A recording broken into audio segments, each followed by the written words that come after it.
Sa gitna na mataas sa presyo ng bigas, nahuli sa akto ng CIDG ang isang rice mill sa Marilao, Bulacan na nagre-repack po ng libu-libong sako na NFA rice para ibenta bilang commercial rice.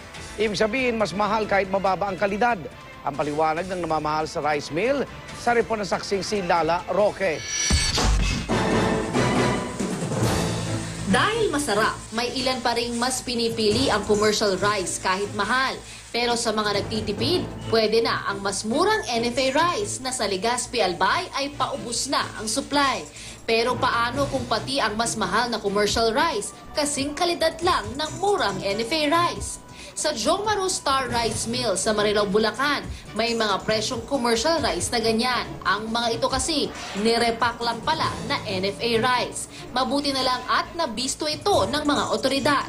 Yes, akto mismo ako naka mga tao ko, ako nakita namin, naaktuhan namin na talagang inililipat nila yung laman ng sako ng NFA rice dito sa commercial sack na to. Kaya aabot daw sa ilang milyong piso ang tubo ng rice mill.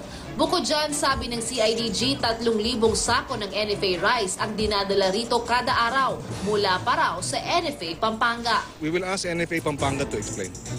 Kailangan magpaliwanag ang NFA Pampanga.